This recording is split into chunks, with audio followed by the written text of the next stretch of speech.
네, 제주 지역사회의 이슈와 뉴스를 잇는 시사기획 이슈에 있다의 윤상범입니다. 오늘은 말씀드린 대로 우원식 국회의장을 모시고 이슈 대담으로 이어가 보도록 하죠. 자, 지금 우원식 국회의장께서 자리에 앉아 계십니다. 안녕하십니까? 네, 안녕하세요. 예, 제주도 오시느라 고생 많으셨습니다. 네. 오늘 아주 날씨가 좋아서. 예, 다행입니다. 의장님 제주 도민이시잖아요. 네, 제가 명예도민입니다. 제주 도민으로서 또 우리 도민 여러분들께 그럼 처음 인사 한 말씀 부탁드릴까요? 네, 제주 도민 여러분 정말 반갑습니다. 요새 막 폭삭 소감수다 우원식 국회의장입니다. 제주 MBC에 왕 인사드린 한 막 조수다. 준비하셨습니까? 반갑수다. 예. 예, 참 사투리 한마디가요. 굉장히 우리 지역민들에게는 정겹게 다가가는 부분이 있어서 아마 신경 써서 인사를 해주신 것 같습니다. 자, 저희가 오늘 사실 모시게 된 계기 중에 하나가 됐습니다만은 지금 보시면은 이제 동백 베이지를 달고 계시고 또 동백 넥타이도 메고 계십니다. 윤석열 대통령 탄핵 소추안 가결 당시에 이 동백 배지에 이목이 쏠리면서 많은 분들이 좀 놀라기도 하셨고 도민 여러분들께서는 고맙다라는 그 말씀을 하신 분들도 계셨습니다. 근데 의장님께서는 사실 제주도와 이렇게 특별한 연까지는 아니신데 어떻게 동백 배지를 달게 되셨는지 궁금합니다. 제가 제 양복에 늘 그 위로 또는 이 아픔을 함께 나눈다 이런 뜻으로 배지를 몇 가지 붙입니다. 제주 4.3 동백꽃 배지도 붙이고요. 그다음에 세월호, 가습기, 여순 동백꽃, 그리고 5.18 평화나비 이런 걸 붙이는데 그날은 제가 좀 의도적으로 붙였습니다. 제가 동백을 아주 좋아하거든요. 왜 좋아하냐면 이 배지가 제주도의 희생도 있습니다만 그런 아픔도 있습니다만 또 하나는 민주주의 문제가 민주주의가 훼손됐을 때 우리 국민들이 얼마나 큰 피해를 받는가 상징적인 사건 아니겠습니까? 그런데다가 이 동백은 한겨울에 추운 겨울에도 꽃을 피고 그렇기 때문에 늘 그 희망과 용기의 상징인 꽃이다 이렇게 생각을 해서 이거를 해제하기 위해서는 민주주의, 우리 국민들에게 희망과 용기 이런 것들을 다 담아서 해제해야 되겠다. 그러니까 동백꽃을 붙이고 싶었습니다. 그래서 특별하게 의미를 그날만큼은 좀 담아내고 싶으셨던 게 바로 동백 배지로서. 그러니까 민주주의를 생각지도 못했던 비상계엄 아닙니까? 그래서 비상계엄 우리 젊었을 때 비상계엄을 겪고 그때 광주에서 얼마나 큰 피해가 있었는가. 또 국민들이 최소한의 인권도 희생당한 굉장히 오랜 기간들이 있었잖아요. 그래서 두 가지 제가 그걸 꼭 오늘 가서 해제해야 된다고. 이 국회가 비상계엄을 해제할 수 있는 권한을 갖고 있는 곳이 유일하게 국회이기 때문에 국회의장으로서 반드시 해결을 해야 된다. 오늘 저녁에 해제하지 않으면 굉장히 큰 사태가 생길 수 있다. 그래서 제가 두 가지를 제 마음의 각오를 하고 갔습니다. 하나는 제가 정말 존경하는 우리나라 민주주의의 그 대부라고 할 수 있는 김근태 선배가 저한테 준 그 연두색 넥타이. 그다음에 이런 민주주의 또 그런 그 희망과 용기의 상징인 동백 배지, 4.3 배지 이거를 불어붙이고 들어갔죠. 그러니까 중요한 순간에는 사실 옷이라든가 장신구 하나하나가 다 그 상징적인 또 메시지가 되기도 하니까 아마 다들 아시겠습니다마는 우리나라의 첫 번째 계엄이 여순이었었고 바로 이어서 4.3 때 또 계엄이 있었습니다. 근데 사실 한 묶음이기 때문에 첫 번째 계엄이라고 봐도 되는 거겠죠. 그런 것까지 담아낸다면 정말 그 의도하셨던 바가 그대로 의미가 담기지 않았을까 싶기도 하고 다만 근데 동백 배지 때문에 공산당으로 몰리셨다는 얘기를 들었습니다만. 네, 정말 황당한 일이죠.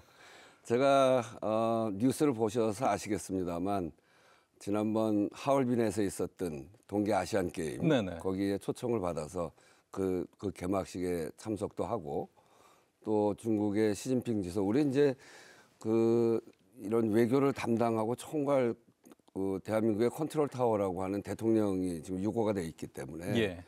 그런 외교를 대신해야 된다 이런 생각도 있었는데 시진핑 주석을 만날 수 있는 기회도 있고 해서 그래서 중국을 방문하고 들어왔죠. 예. 그랬더니 이 배지를 가지고 중국 공산당 배지다. 국회의장이라는 자가 어떻게 공산당 배지를 붙이냐. 예, 예. 그래서 이게 정말 황당한 일이죠. 요즘 왜곡이 많은데 그 대표적인 사례가 돼 버렸습니다. 네. 그래서 그때 그 배지는 제가 제가 그 제주도 와서 뭐 여러 가지 기억이 있는데 그 중에 하나가 원내대표 때 그때 이제 공식적으로 행사에 참석하느라고 예. 그 문재인 대통령 첫 해죠. 그때 원내대표 때 참석하느라고 여기 왔었는데 유가족들이 주신 배지였어요. 아, 유가족들께서 직접. 예. 그래서 그 받은 배지인데 그거 가지고 그렇게 왜곡하는 걸 보고 정말 좀 슬프더라고요. 어떻게 대한민국 국회의장이 공산당 배지를 붙인다는 상상이나 할 수 있는 일인지. 예. 그리고 이제 더 나아가면 정말 이 배지에는 4.3 항쟁 또 그 과정에 엄청나게 많은 희생들이 다 녹아 있는 그 아픔이 있는 배지인데 그걸 이렇게 왜곡하는 걸 보고 제가 황당한 것을 넘어서서 이렇게 그 반중 정서에 기대서 색깔론까지 뒤집어 씌우는 이게 우리 제주도민들한테 또 상처가 되는 거 아닌가. 그렇죠. 그런 걱정도 한편에 들기도 하고요. 그래서 저는 이거에 대해서 그다음에 제가 페이스북에다가 글을 올려서 윤석열 대통령도 붙이고 한덕수 국무총리도 와서 붙였는데 그 배지 동백꽃 배지 4.3 배지를 이렇게 왜곡한다는 게 도대체 말이 되냐. 그랬더니 이제 그다음에 좀 잠잠해졌더라고요. 이걸 해명을 하고 있어야 되는 것도 참 슬픈 그러게요. 현실이긴 합니다. 그러니까 이런 그분들이 이 방송을 보신다면 이런 가짜 뉴스 절대 하지 마십시오. 이렇게 혐오하고 모욕하고 하는 걸 통해서 사회가 그분들이 생각하는 방향으로 가지지 않습니다. 그렇죠. 이 갈등만 커지고 그러는데 그리고 대화의 상대도 되지 않잖아요. 그래서 다시는 그런 일 하지 마시기를 바라겠습니다. 정말 다시는 그런 일이 없었습니다. 제주도민들은 또 상처를 또 주면 안 되는 부분이고요.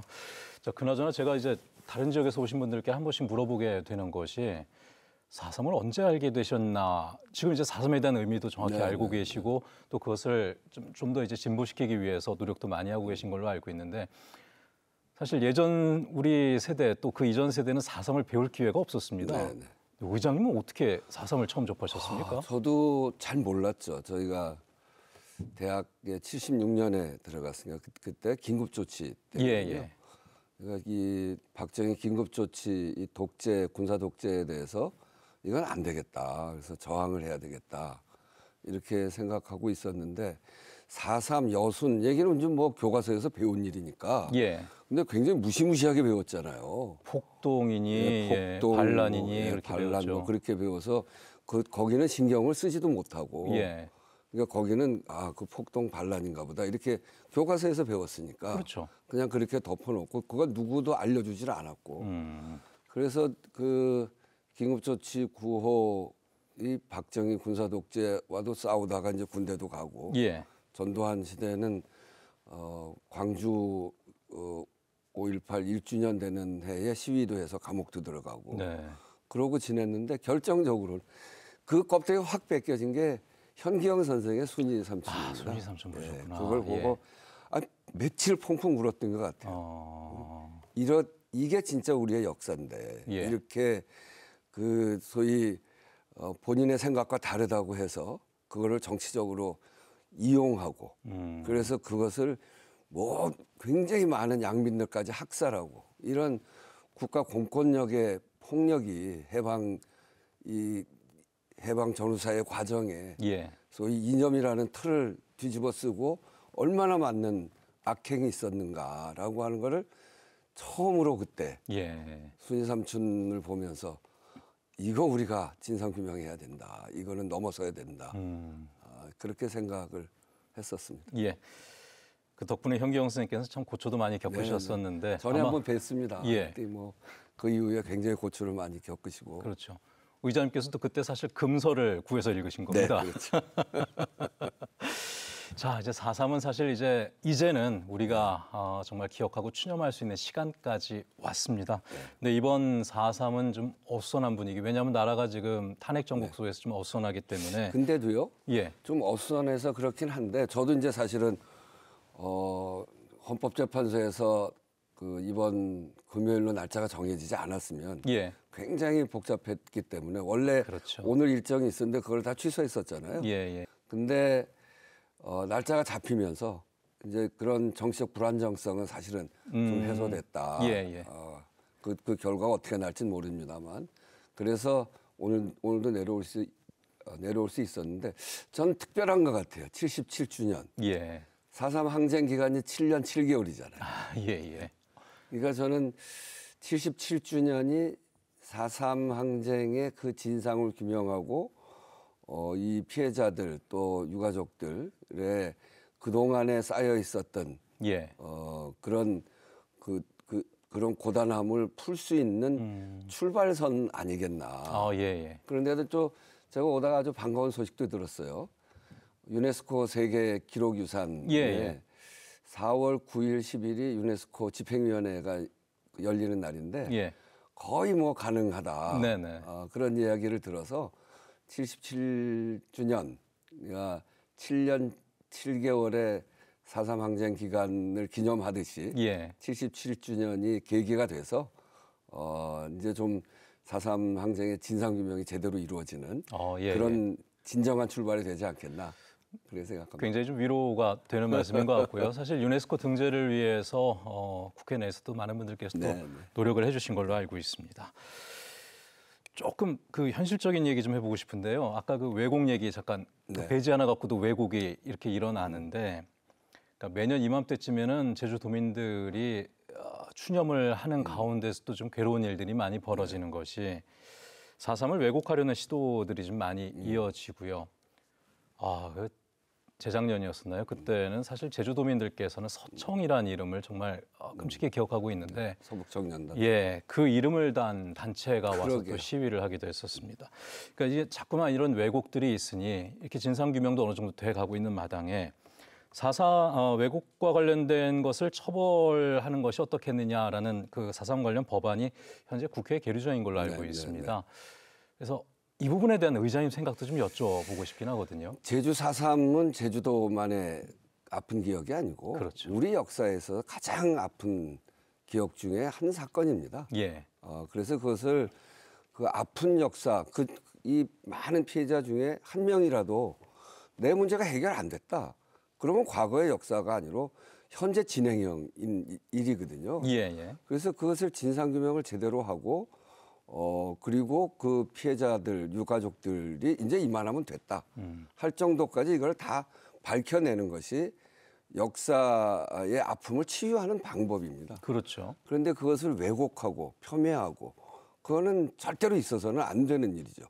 가장 역사를 후퇴시키는 것이 그 아픈 역사를 왜곡하고 폄훼하는 그런 거 아니겠습니까? 12.3 지난번 계엄 때 방첩사 문건에 보면 제주 4.3을 4.3 폭동이라고 하고 여순을 여순 반란 사건이라고 이렇게 이야기를 한단 말이에요. 마치 계엄의 모범사례처럼 써놨던 그런 부분이 있었습니다. 우리 군 안에 아직도 이런 생각을 갖고 있는 게 남아있는 거 아닌가 하는 것 때문에 참으로 우려스럽기도 한데 그래서 진상규명이 반드시 필요합니다. 그리고 역사를 왜곡하는 거야말로 역사를 후퇴시키는 그리고 앞으로 역사를 보장할 수 없는 우리의 미래를 보장할 수 없는 일이기 때문에 그것은 저는 반드시 처벌해야 된다. 우리가 할 건 하고 또 미래로 가고 진상 규명을 하고 미래로 가고 이렇게 하는 거거든요. 그런 점에서 역사를 왜곡하는 그것은 그냥 방치하면 안 된다. 이렇게 생각합니다. 그러니까 5.18 관련해서는 이미 처벌 조항이 들어가 있습니다만 4.3에는 그 조항이 없었고 그러니까 일각에서는 그런 생각들도 합니다. 그러니까 그 취지는 알겠으나 이 생각하는 것까지 그리고 이제 의견을 표명하는 것까지 처벌하는 것은 좀 옳지 않다라는 또 일부의 그런 의견도 있어서 아마 국회 내에서도 여러 논의들이 좀 이어지는 걸로 알고 있습니다. 생각은 괜찮습니다. 본인이 그렇게 생각하면 할 수 없죠. 그런데 그거를 세상에 드러내고 그걸 하기 위해서 행위하고 그런 것들은 본인은 그냥 한다고 합니다만 그것 때문에 피해를 당하고 아파하고 역사가 우리의 사회가 앞으로 나아가지 못하게 막고 이건 안 되는 거죠. 그래서 그런 점에서 그런 일이 발생되지 않도록 예. 그렇게 해야 된다는 것이고 그걸 그렇게 하기 위해서 도저히 되지 않으면 그것에 대해서 제재를 가하는 것도 우리가 검토해 봐야 된다고 생각합니다. 예, 알겠습니다. 사실 4.3은 이제 하나의 사례고요. 요즘 그 우리 사회를 보면 너무 극단적으로 좀 가는 경향들이 없지 않아 있는 것 같습니다. 저희가 이번 계엄 사태 때도 정말 깜짝 놀랐던 것이 뭐 그 이후에 이르긴 합니다만은 법원에 들어가는 사건까지도 벌어진단 말이죠.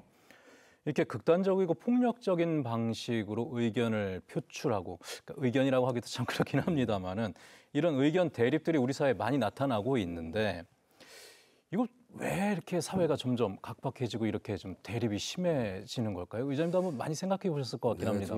정말 고민스러운 지점입니다. 법원을 해친다. 아니 그 전에 계엄 과정을 통해서 군인들이 국회로 들어와서 예. 국회를 해친다. 국회나 법원이나 이게 헌법기관들 아닙니까? 그렇죠. 네. 그러니까 이 반헌법적인 행위를 한단 말이죠. 네. 그건 용납받을 수 있는 게 아닙니다. 그렇죠. 네, 그런 것들은 용납받을 수 있는 게 아니고 이 제주 4.3도 생각이 다른 거를 가지고 그거를 빌미를 해서 국가의 무서움을 보여주겠다. 제압하겠다. 예. 그래서 아무 거기에 관련도 없는 사람들까지 마구 희생시킨 거 아닙니까? 네.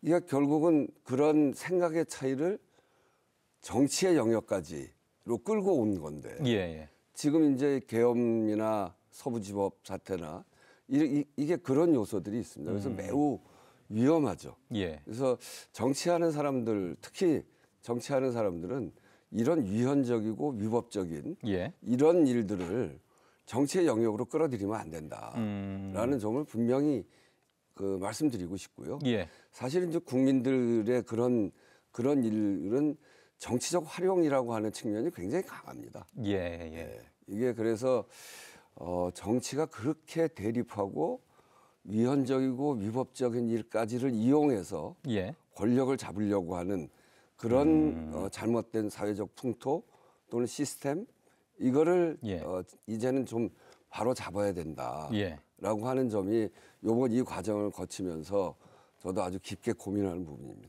아까 의장님께서 생각은 괜찮다. 네. 다만 그것을 어떻게 표출하느냐가 문제인 것이고 지금 또 그것을 정치의 영역으로 갖고 와서 이용하려는 세력들이 있다 보니 이런 일들이 좀 발생한다라고 그 원인을 좀 생각을 하고 계신 것 같습니다. 생각은 괜찮다라기보다는 생각을 처벌할 방법은 없어요. 생각까지는 할 수 있으나 그렇죠. 생각을 처벌할 방법은 없고 근데 그게 행위로 드러난다거나 사회를 파괴한다거나 그리고 진실을 왜곡시킨다거나 이렇게 되는 건 곤란해. 그건 안 되는 일이죠. 그렇죠. 자, 그런데 뭐 이게 계속 이렇게 갈 수는 없는 것이고 이것을 좀 완화할 수 있는 방법들을 찾아가야 될 텐데 그러니까 아까 의장님께서 이제 정치의 영역까지 들어오면서 이것들이 좀 이용하는 세력들에 의해서 잘못 좀 활용되고 있다는 말씀도 해주셨습니다만은 그러니까 사회가 극단적으로 가다 보니까 정치까지 그렇게 간다는 의견도 있는 반면에 정치가 너무 또 극단으로 가다 보니 이게 사회까지도 더 옮겨가고 있다는 또 의견들도 있어서 이 문제를 좀 어떻게 풀어가야 될지. 그러니까 일각에서는 정치 구조를 좀 바꿔야 되는 거 아니냐라는 얘기도 있고 좀 여러 의견들이 있어서 의장님 생각도 좀 여쭤보고 싶습니다. 뭐 이제 우리 사회의 여러 영역에서 보면 정치적인 부분에서 굉장히 심한 게 하나는 지역 갈등 아닙니까? 지역 갈등도 사실은 정치 영역이 만들어낸 겁니다. 권력을 장악하기 위해서 활용하다 보니까 그게 점점 커지는 거고. 지금 이런 극단적인 반헌법적인 행위 이런 것들도 사실은 정치적 갈등으로부터 출발을 해요. 그러니까 내가 권력을 어떤 방법을 쓰더라도 내가 꼭 가져야 되겠다. 그렇게 생각을 하면 무슨 수단을 통해서라도 선동선전을 하고 그리고 그게 마치 그것이 정상적인 것이냐 이렇게 막 부추기고 그런 속에서 이렇게 되는 거 아니겠어요? 하나는 그런 행위들에 대해서 확고하게 처벌해야 된다. 그런 생각 하나 있고요. 또 하나는 이렇게 이런 그 아주 써서는 안 되는 수단, 예. 반헌법적이고 반법률적인 그런 수단까지로 동원해서 권력을 가져야 되겠다라고 예. 하는 그런 극단적인 권력 대결, 이거를 막아야 되겠다. 그렇죠. 그게 제왕적 대통령제, 대통령이 모든 권한을 행사할 수 있는 예. 그런 시스템이 갖고 있는 문제이기도 합니다. 그래서 개헌이 필요하다고 저는 생각해요. 개헌. 권력 분산형 예. 개헌이 필요하다. 그래서 대통령이 모든 것을 다 할 수 있는 것이 아니라 삼권을 정확하게 분립을 시켜서 국회는 국민들이 살아갈 수 있는 길, 예. 제도를 만들고, 그리고 정부는 그 길을 따라서 국민들의 삶을 윤택하게 하고, 예. 사법부는 그 길에서 이탈하는 부분이 있으면 그걸 그렇게 하지 못하도록 하는 이 삼권들이 서로 동등한 권력을 가지고 견제할 수 있는 시스템을 만들면, 예. 그러면 대통령을 차지하는 정당 또 세력이 모든 걸 할 수 있다, 이렇게 생각되지는 않을 거 아니에요. 예, 그때 또 개헌한다 그러면 큰일 나니까. 네, 그건 이제 안 되는 거죠. 그래도 예, 예. 우리가 지난 87년을 거치면서 국회가 계엄을 해제시킬 수 있는 그런 권한이 이제 만들어진 건데, 예. 사실은 그 전에 동의를 받게 만들어야 됩니다. 계엄을 하려면 국회의 동의를 받게. 예, 예. 그렇게 해야 개업을 못하게 하는 거 아니겠어요? 그런 점에서 이번에 꼭 그렇게 만들 생각이에요. 예. 그런 점에서 권력 분산을 하는 그런 그 제도를 만들 필요가 있고, 또 하나는 국회가 좀 바뀌어야 됩니다. 저는 제가 국회의장 하면서 우리 사회 가장 큰 문제가 예. 이런 갈등인데, 갈등을 해결하려면 다들 민심이라고, 자기가 민심을 대변하고 있다고 얘기하거든요. 예. 근데 민심을 지역에 따라서 겉으로 드러나는 건 조금 다릅니다만, 속으로 들어가면 대한민국의 민심을 한 덩어리입니다. 예. 국민들의 삶이 가장 중요한 이 정치의 영역이고, 국민들의 삶을 개선시켜라, 좀 더 나은 삶을 만들어 달라, 이게 국민들의 요구인데, 예. 그렇게 그거를 제대로 느낄 수 있으려면 자기 가까운 사람들만 만나지 말고 진짜 국민들의 생민심을 만날 수 있는 예. 현장의 현장성을 강화한 정치가 돼야 된다. 그래서 이제 저는 동네에서 국회의장이 되도 전에부터 해오던 현장 민원실을 해요. 예. 저 휴일날, 일요일날 그 길거리에 나가서 3시간씩 앉아 있습니다. 그럼 와서 뭐 야단칠 사람들 와서 욕도 하고 뭐 그런. 예. 그래서 정치에서 현장성을 높이고, 그리고 국회가 사회적 대화 플랫폼으로 갈 수 있도록, 예. 그렇게 이 사회적 대화를 제대로 할 수 있는 장으로 만들어 보자.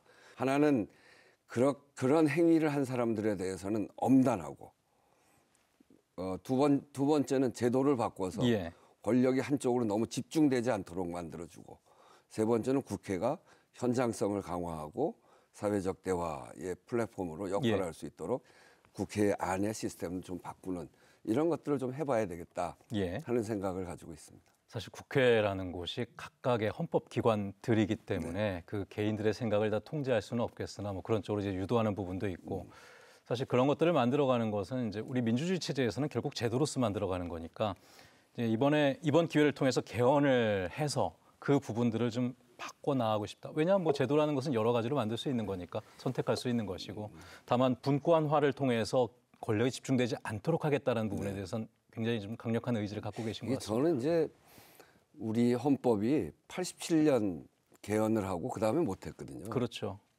우리나라가 어떤 나라입니까? 식민지를 겪은 나라 중에서 선진국이 된 유일한 나라입니다. 그러니까 이 한국의 에너지라고 하는 거는, 대한민국 국민들의 에너지는 정말 세계가 깜짝 놀랄 정도의 에너지를 갖고 있는 나라예요. 예. 우리 한류 뭐 이런 것도 정말 세계가 놀랐잖아요. 세계민들이 정말 부러운 마음으로 대한민국을 보고 있는데, 아까도 말씀드렸습니다만 제도라고 하는 거는 사회 변화에 따라서 길을 제대로 잘 내야 사회가 잘 운영이 될 거 아닙니까? 그렇죠. 변화도 일어나고.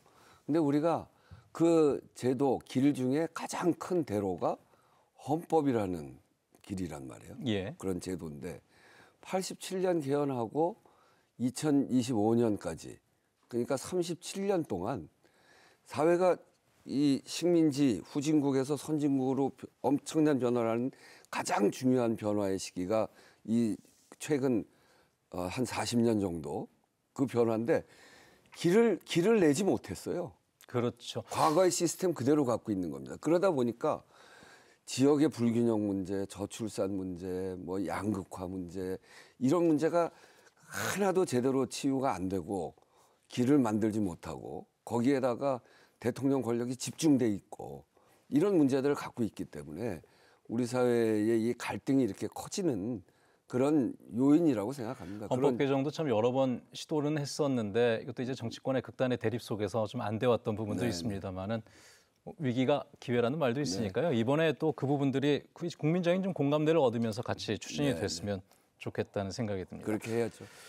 그리고 그런 극단적인 대립이 좀 완화될 때쯤에는 우리 4.3도 사건이 아니라 이름을 갖게 되지 않을까라는 기대들을 좀 많이 하고 계신 것 같습니다. 그렇게 해야 됩니다. 예. 4.3이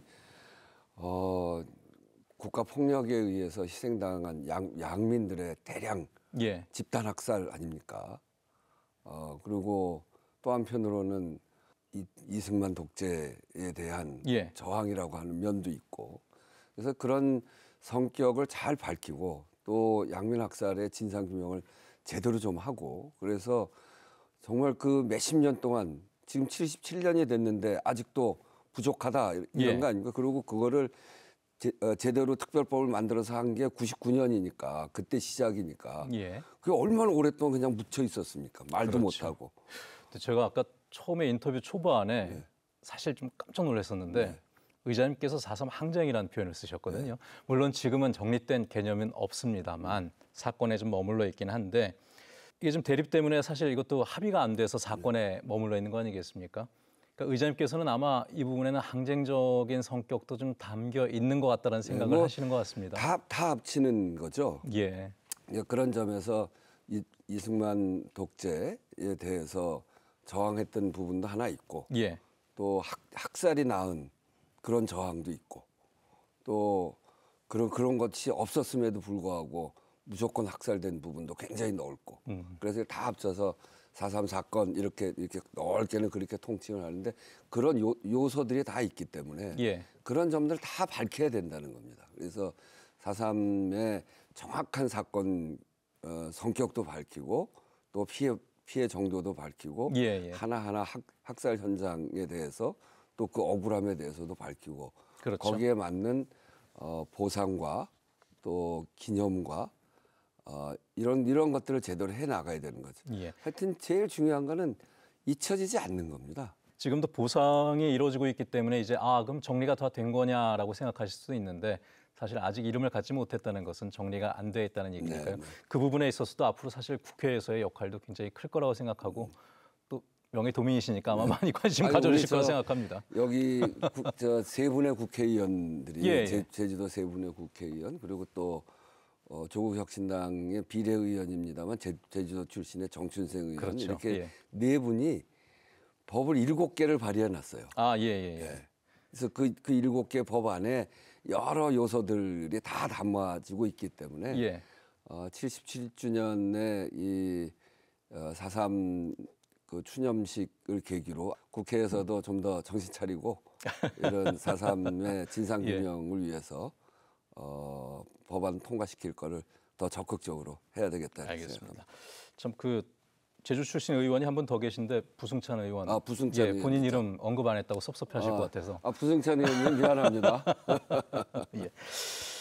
자, 이제 지금 굉장히 어수선한 시기라는 말씀 드렸고 그런 가운데서도 4.3을 추념하기 위해서 많은 분들께서 찾아주셨고 또 우리는 계속 기억해 나갈 겁니다. 근데 지금 이 어수선한 전국도 좀 정리가 돼야 될 건데 의장님 오늘 못 뵐 뻔했지만 그래서 선고일이 잡히면서 일단 오늘 모실 수 있게 되기도 했는데 금요일입니다. 혹시 선거 어떻게 예상하시는지 여쭤봐도 되겠습니까? 그거는 잘 모르겠습니다. 단지 제가 비상계엄 해제하는 데도 앞장서고 뭐 너무나 다급해서 문이 막혀 있는 걸 보고 그냥 담 넘어 들어가서 하고 또 그 탄핵 소추를 국회에서 의결할 때 200만이 넘는 국민들이 여의도에 와서 국회를 둘러싸고 하는 그런 현장들을 다 봤습니다. 그리고 국회는 민주주의를 지키는 최후의 보루다.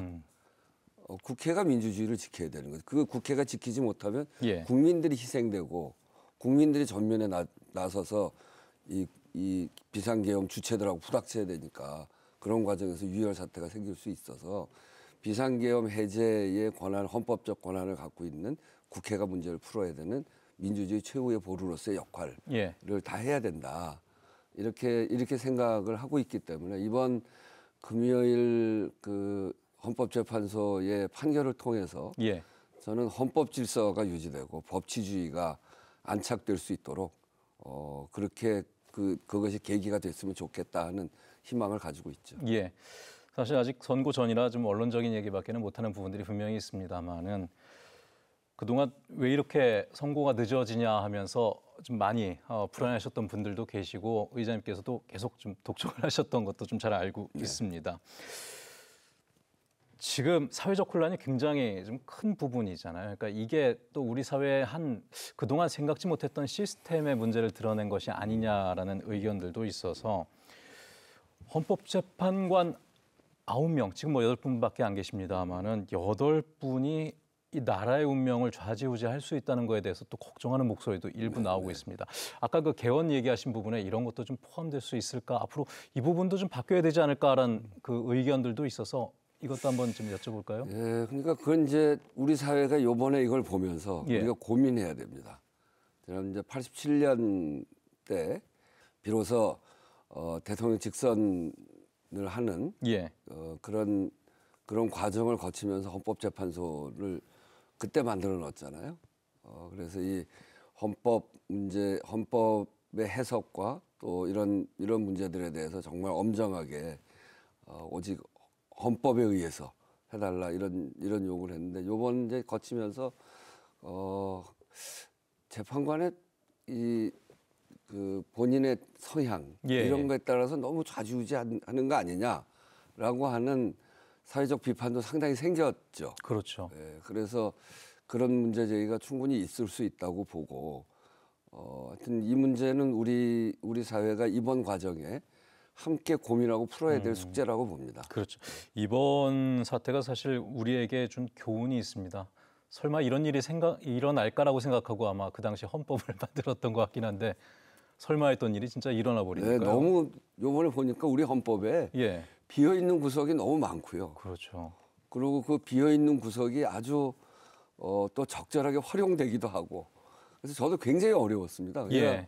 이를테면 권한대행의 그 탄핵 소추를 하는데 그걸 의결 정족수를 200석으로 할 거냐 150일로 할 거냐 그게 예. 헌법에 없어요.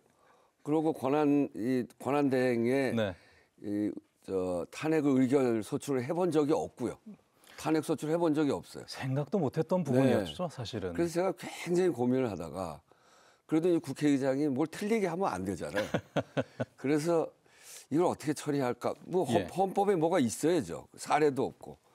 그래서 헌법학자들 한 15분한테 제가 물어봤어요. 그랬는데 대개의 견해는 몇 가지 견해가 있더라고요. 하나는 이 탄핵은 직무에 대한 탄핵이 아니라 직위에 대한 탄핵이다. 아, 예. 한덕수 권한대행은 대통령 권한대행이라는 직무를 하는 국무총리다. 이거 국무총리에 대한 탄핵이다. 예. 이런 견해가 하나 있고 두 번째는 대통령은 국민들의 손에 의해서 이 선출에 의해서 뽑힌 사람이 민주적 정통성이 굉장히 높은 분인데 그렇죠. 이 권한대행은 그렇지 않다. 임명직인데. 네, 근데 거기는 그게 이제 151석을 얘기하는 거고 일반 정족수를. 특별 정족수를 하자는 분들은 그 대통령 직무대행이 그만큼 중요하기 때문에 안정성을 보장하기 위해서 200석으로 해야 된다. 이런 견해가 있는데 이 헌법학자들의 대다수의 견해가 일반 정족수다. 직무가 아니고 직위. 이런 거를 국회의장이 판단해야 되는 이런 어려움. 그게 정말 요번에 보니까 국회의장 진짜 하기 어렵다.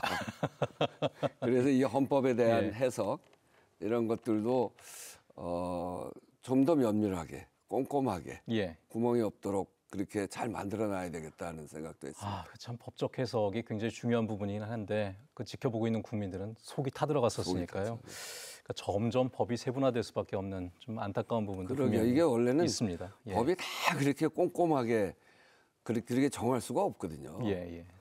그런데 그거를 그렇게 정해놓지 않은 게 이런 문제들을 야기시키고 정해놓지 않은 애매한 부분을 활용하고 그렇게 되니까 국민들 입장에서 보면 국민들로서 보면 예. 정말 힘든 시기를 보낸 거죠. 그렇죠. 일단 뭐 금요일 날 결과가 나오면은 그 다음에 또 많은 이야기들을 할 수 있을 것 같습니다. 이번 과정을 통해서 예. 민주주의가 우리에게 얼마나 소중한가. 그렇죠. 또 이것을 해치려고 하면 또 얼마나 쉽게 해칠 수 있는가. 또 그런 속에서 해쳐진 민주주의를 2시간 만에 국회가 의결하고 또 그 탄핵 소추하기까지 국민들이 보여준 그걸 보면 우리나라의 민주주의 회복력이 얼마나 대단한가. 예. 이런 것들이 아주 여러 가지 생각이 이번 과정을 통해서 이렇게 봅니다. 근데 하여튼 우리 국민은 대단하다. 위대하다. 국민들은 잘 이겨낼 것이다. 알겠습니다. 계엄 해제하면서 저 역대 의장님 중에 그렇게 의사봉 세게 두드리는 분은 제가 처음 들은 것 같습니다. 근데 그만큼 온 국민들의 관심이 집중돼 있었고 절박한 상황들이었었죠. 의장님 제주도는 꽤 오랜만에 오신 거죠? 제가 이제 제주도를 아주 좋아해서요. 예. 그래도 가끔 이러저러한 일로 예. 와서 잠깐 뭐 하루라도 있다 가고 뭐 아니면 아침에 왔다 저녁에도 가고 좀 그랬는데 요번엔 정말 못 왔어요. 국회의장을 작년에 6월 5일 날 제가 취임을 했는데 선거까지 하면 그때부터 전혀 못 왔고 지난 총선 때부터는 거의 못 왔죠. 그리고 한 10개월이 10년 같은 세월이었었고 바쁜 세월이었었죠. 그래서 오래간만에 왔습니다. 예. 제주도 좋아하시는 걸로 알고 있는데 혹시 제주에서 좀 관심 갖고 계신 분야가 있으십니까? 제주에 뭐 여러 가지 뭐 문제도 있고 현안도 있고 아니면 여러 가지 많은 것들이 있는데. 네, 뭐 저는 제주도의 자연 환경을 너무나 좋아하고 제가 환경 운동을 한동안 오래 했습니다. 강을 다 걸어 다니고. 근데 그때 제주도 자연 환경에 대해서 아주 많이 볼 기회가 있었고요. 그리고 제주도의 4.3이 역사적으로 보면 너무너무나 큰 아픔이지만 우리가 꼭 극복해야 될 소중한 역사다. 이렇게 생각하고. 요즘은 제주도를 보면 재생에너지, 풍력, 정말 제주도에서 굉장히 열심히 노력을 하고 있잖아요. 그렇죠. 그래서 2035년까지 70%를 재생에너지로 만들겠다.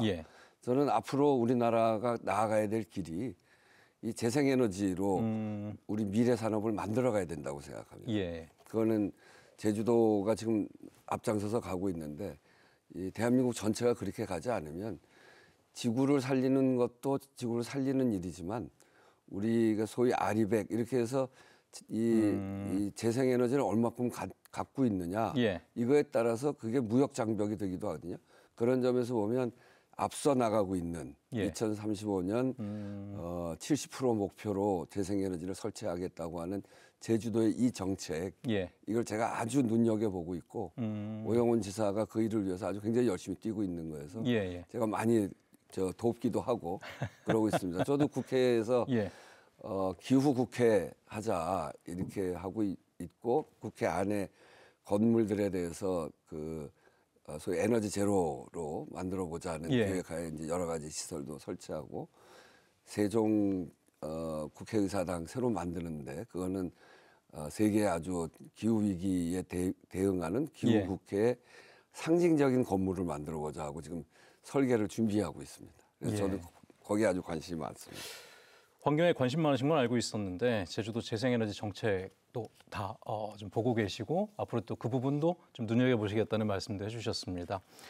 그러니까 이제 어떻게 보면 이게 미래 먹거리 산업이고 미래 환경과 관련된 문제인데 좀 잠깐 그 경제 얘기 해보자면은 지금 국민들 뭐 우리 제주도뿐 아니라 온 나라가 그렇습니다만은 당장에 먹고 살기가 너무 힘들다는 얘기들을 좀 많이 하셔서 아주 어려워져 있습니다. 그렇죠. 가뜩이나 어려웠는데 이제 계엄 사태까지 터지면서 지금 뭐 길거리에 사람이 없다, 뭐 자영업자들이 너무 힘들다라는 얘기들이 나오고 있는데 특히 제주도는 돈이 있어야 관광을 오고 네. 또 관광 와서 또 돈이 있어야 돈을 쓸 수 있는데 그러다 보니까 굉장히 지금 지역 경제도 어려운 상황인 것 같아서 이게 뭐 한두 가지 노력으로 해결될 수 있는 문제는 아닙니다만은 그래도 좀 국회에서도 이 경제를 위해서 좀 어떻게 더 힘을 쓰겠다라는 말씀을 좀 한 말씀 해주시면 좀 국민들께서 또 네. 도민들께서 좀 힘이 되지 않을까 싶어서요. 요번에 이제 추경을 정부에다 하자고 제안을 했고 원칙도 예. 정했습니다. 하나는 네. 민생, 또 미래산업 AI, 그리고 이제 산불, 뭐 이제 이런 의제들을 가지고 이제 추경을 할 텐데 예. 결국은 지금 우리가 이 서민들 중산층 또 중소자영업 뭐 이런 분들을 보호하는 그런 정책은 국가에서 제도적으로 만들어 가는데 예. 그거가 중요한 만큼 또 중요한 게 지금 우리나라가 제조업 강국이잖아요. 예. 그래서 이 자동차를 생산하고 반도체를 생산하고 이래서 뭐 우리 산업 전 세계에서 대한민국을 이만큼 선진국으로 끌어왔는데 예. 그게 지금 한계에 부닥쳐 있습니다. 중국의 성장도 있고 예. 미국이 자국 이익 우선주의로 막 가고 있는데 최근에 이제 자동차와 자동차 부품에 대해서 그 미국 정부가 25% 관세를 매기겠다 이렇게 돼서 굉장히 어려움에 부닥쳐 있죠. 그런 속에서 우리의 활로를 어떻게 찾을 거냐, 새로운 성장 동력을 어떻게 만들 거냐가 국회의 아주 중요한 관심입니다. 예. 그런 점에서 AI나 바이오나 이런 산업을 키우기 위한 그런 제도적 보완 이런 것들을 정부와 협의하고 있는데 지금 이제 정부가 제대로 기능하기가 어려운 조건이어서 그렇긴 그렇죠. 합니다만 예. 국회가 그런 제도 개혁을 아주 빠른 속도로 지금 해 가고 있다는 점을 말씀드리고요. 지금 아마 당장 그 발등에 떨어진 그 불 때문에 이걸 좀 당장의 삶이라도 어떻게 좀 개선을 원하시는 분들께서는 아마 이 추경을 좀 많이 기대를 하고 계실 것 같은데 항상 추경 관련해서는 정부와 또 국회 내 다수당이죠 더불어민주당이니까 항상 그 엇박자가 좀 나왔었거든요. 근데 이번에는 그 좀 더불어민주당이나 이제 국회 전반적으로 원하는 그 안만큼의 추경안이 나올 수 있을지 좀 얘기가 잘 되고 있는지 모르겠네요. 이제 더 논의해야 되는데 예. 저도 이제 제가 민생이 매우 어렵고 그렇기 때문에 추경을 하자고 하는 거를 중심으로 해서 예. 국정협의회를 하자고 제안을 했고 국정협의회가 시작을 했죠. 예. 그래서 국정협의회는 국회의장 또 대통령 권한대행 여야 당대표 예. 그렇게 하면 여기서 결정하는 거는 정권이 바뀌든 뭐 그대로 있든 그대로 진행될 거 아닙니까? 그래서 협의를 하면서 지금 이제 소중한 거 하나는 합의를 했어요. 연금 개혁. 18년 동안 못하던 거 연금 개혁은 합의해서 그걸 이제 이미 출범을 했고요. 일단 모수만이라도 또 네, 예. 네. 이제 그 구조 개혁은 특위를 만들어서 하기로 했고 그 다음에 이제 추경입니다. 추경. 예. 추경을 하는데 사실은 추경은 정부가 안을 내야 됩니다. 그럼 여야가 그 다음에 협의를 하고 그렇죠. 그래서 추경하자고 하는 원칙은 정했는데 네. 그러면 정부가 내야 되는데 네. 정부가 안 내요. 최근에 이제 10조 내겠다고 하면서 뭐라고 예. 그러냐면 정부가 내놓는 안에 동의해주면 내겠다. 원래 안을 내놓고 여기에 동의를 구하는 거 아닙니까? 안을 내고 여야가 예. 협의하는 겁니다. 필요하면 더 늘릴 수도 있고 그렇죠. 추경 중에 필요 없는 건 좀 깎기도 하고. 근데 예. 지금 동의를 전제로 동의를 한다고 그러면 예. 그러면 추경안을 내겠다. 그러니까 좀 거꾸로 돼 있어요.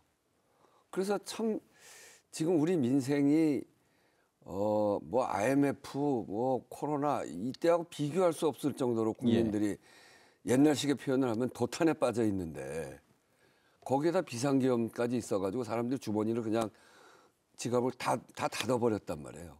그러니까 동네 상권도 돌아가지 않고 예. 그런 상황이기 때문에 이제는 정말 추경이 정말 필요할 때이고 제가 비상계엄 일어나고 탄핵하고 난 직후에 한국은행 총재를 만났어요. 이창용 총재를 만났더니 거기도 하는 얘기가 지금 최소한 그때 15조에서 20조 정도의 추경 편성이 필요하다. 추가 재정이 필요하다. 예. 이렇게 저한테도 얘기하더라고요. 그런데 그때보다 더 나빠졌거든요. 그럼 그거보다 더 필요하고 최소한 이 자영업 하시는 분들, 중소상인들이 활력을 얻을 수 있는 이게 이 정부에서 내놓는 추경 예산은 사실은 펌프에다 넣는 그 마중물 같은 거거든요. 그러고서 거기서 활성화되는 그 천물인데 그걸 이렇게 인색하게 하고 있고 여야가 합의하면 내놓겠다고 그러고 그래서 정말 화도 나고 답답하고 그러는데 하여튼 국회가 더 세게 주장하고 이건 꼭 국민들이 필요한 만큼 해야 된다 이렇게 생각을 하고 있고요.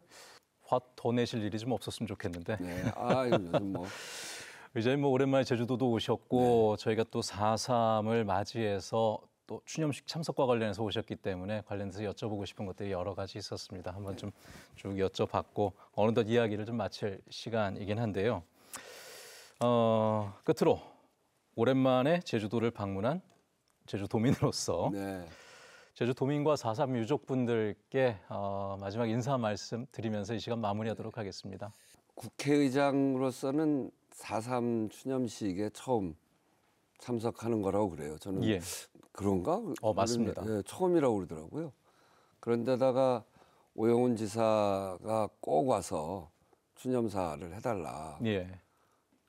저로서는 4.3에 와서 추념사를 하는 게 저로서 영광이기도 하고 그런데 사실은 국회의장이 처음 오면서 4.3의 아픔이 얼마나 크고 또 그 역사가 얼마나 묻혀 있었고 또 거기에 한이 얼마나 서려 있습니까? 근데 국민들의 민의를 받들어야 될 국회가 처음 왔다. 이러면 정말 제주도민들께 죄송하다는 말씀 드리고요. 처음 온 것은 이제 도민들과 함께 대한민국 국회가 그런 진상규명을 하고 필요한 조치를 취하고 제대로 이게 그 명예가 회복될 수 있도록 그리고 충분히 우리 사회가 배상할 수 있는 그런 시스템을 갖출 수 있도록 국회가 함께하겠다라고 하는 약속을 하는 자리다. 저는 그렇게 생각합니다. 추념식을 통해서 국회가 해야 될 일, 국회가 감당해야 될 목, 그것을 약속도 하고 그리고 최선을 다하겠다 하는 말씀드립니다. 너무 오랫동안 77주년 동안 다 해결되지 못하고 이렇게 오랜 아픔 깊게 드리워진 제주를 보면서 정말 추운 겨울에도 또 홀로 꽃을 피우고 그런 속에서 꽃에 떨어지는 그 동백이 상징하고 있는 그 아픔과 희망 그것을 잘 바라보면서 국회가 자기 역할을 최선을 다해서 하겠다 하는 말씀 드리면서 제 인사 마칩니다. 희생자들과 유족들께서 아마 위로가 좀 많이 되셨을 거라고 생각이 듭니다. 4.3 추념식을 위해서 제주도에 방문해 주셔서 감사하고 또 좋은 날 다시 뵐 수 있었으면 좋겠습니다. 자, 우원식 국회의장과 함께했습니다. 오늘 고맙습니다. 네, 감사합니다. 자, 12.3 내란 사태 이후 또 무안공항 참사 그리고 전국을 덮친 대형 산불까지 올해 맞이한 4월은 참 시리기만 합니다. 지난 70여 년간 제주가 견뎌냈던 4월 역시 참으로 시린 계절이었는데요. 진실을 찾는 과정부터 서로를 어루만지면서 회복을 위해 걸어온 길까지 4.3을 견디며 발견한 희망처럼 지금의 위기와 고난도 잘 우리는 이겨낼 수 있을 거라고 믿습니다. 시사기획 이슈 있다 오늘은 여기서 마치도록 하겠습니다. 함께해 주신 여러분 고맙습니다.